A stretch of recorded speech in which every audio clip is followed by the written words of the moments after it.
Welcome to the Retro Hack Shack. I'm Aaron Newcomb. Today's episode is the first in a two-part series on the Atari 7800.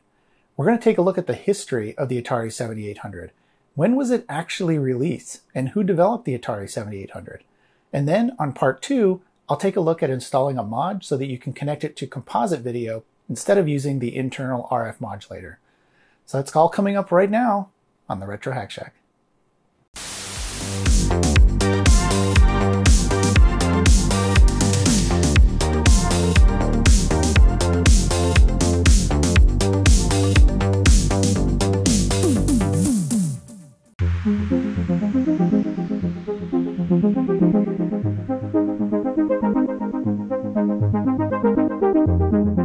The history of the Atari 7800 starts with one of the most successful and well-loved consoles of all time, the Atari VCS, released in 1977.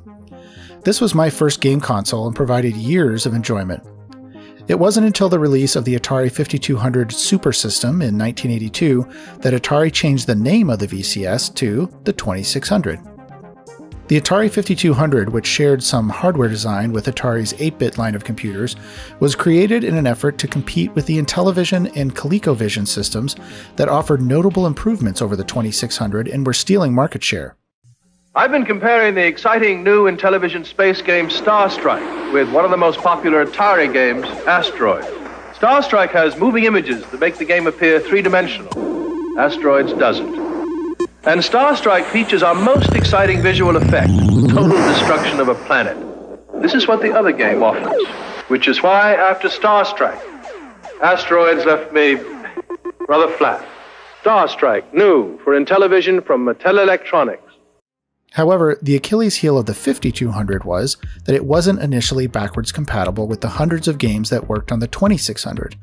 An adapter was released in 1983 that allowed you to use a 2600 cartridge in the 5200, but at this point, the video game market crash of 1983 was in full swing. Not to mention, the joystick was pretty crap.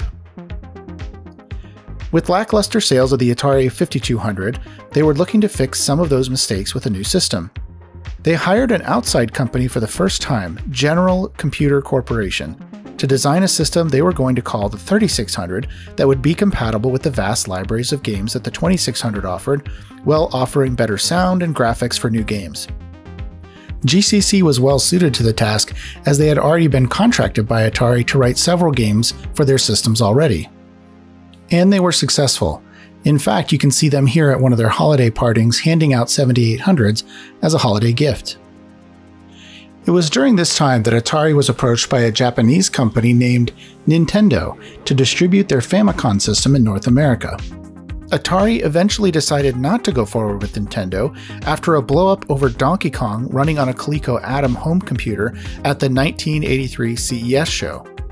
Most people may remember the Atari 7800 coming to market in 1986. However, the 3600, now known as the 7800 Pro system, was actually released in June of 1984 after being announced at CES a month prior. But something would happen in July of that year, just after the initial release, that would stop everything in its tracks. On July 2, 1984, Warner Communications sold Atari's consumer division to Jack Tramiel.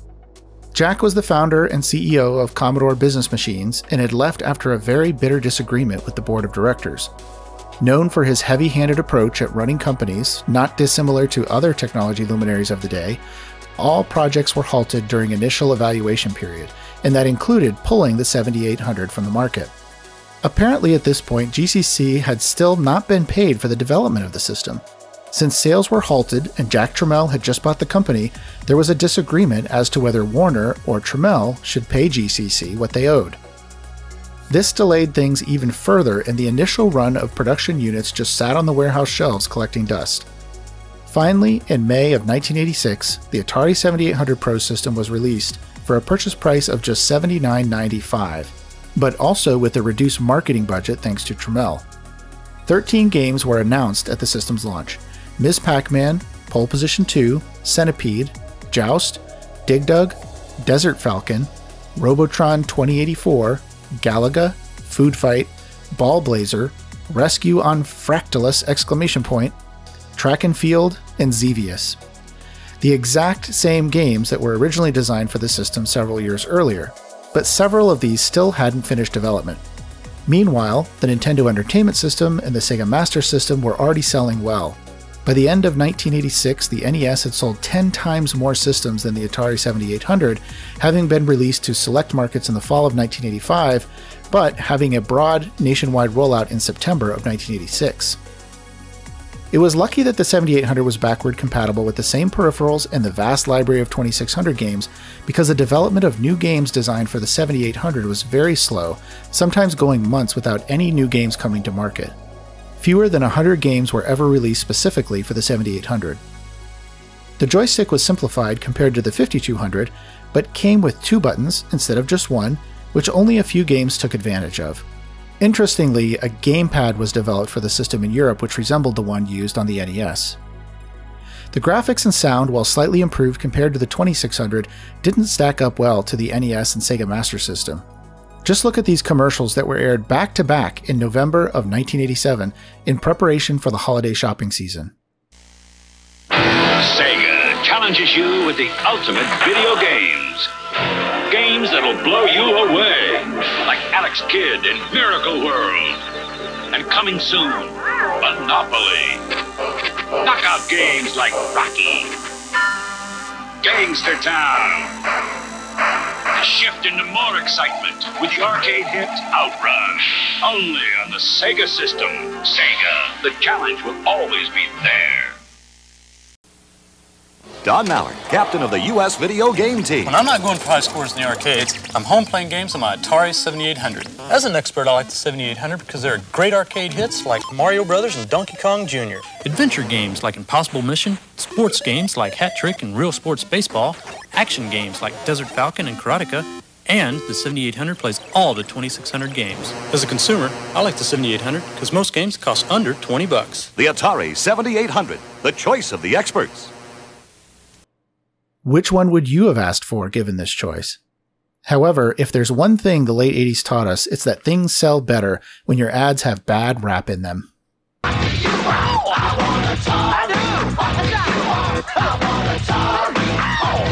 Atari 7800. Atari's the name of the game, dudes. Check it out at these rad stores. The Atari 7800 was sold from 1986 through 1991.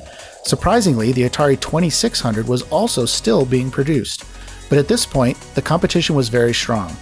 When the 2600 was released in 1977, there were very few other systems that competed with it. But in the late 80s, there were the Commodore systems like the Commodore 64 and Amiga, the IBM PC incompatibles, the systems from Nintendo and Sega, not to mention Atari's own 8-bit and ST line of computers, and that was just to name a few. In January of 1992, Atari announced not only the end of the 2600 and 7800, but also their 8-bit line of computers as well. Ultimately, although it only commanded 12% of the market when it was cancelled compared to Nintendo's 80%, it still was a profitable product for Atari, probably due to the minimal amount of effort they had put into it. Despite not being the most popular console at the time, the 7800 is still one of those systems that I think is definitely worth collecting, and widely available for reasonable prices on eBay and secondhand stores. That's going to wrap it up for today's episode. In part 2, we'll be installing a composite mod to the Atari 7800 so that you can hook it up to a more modern television. I'll also tell you about an alternative that you can use if you don't want to perform any mods to systems like this that have an RF output. But that's going to wrap it up for today. Please like and subscribe. If you want to support the channel, you can check me out on Patreon. You can also leave comments below. Give me feedback. What do you like about this episode or don't like about this episode? I'd love to hear from you so I can make these episodes better. Thanks for watching. We'll see you next time.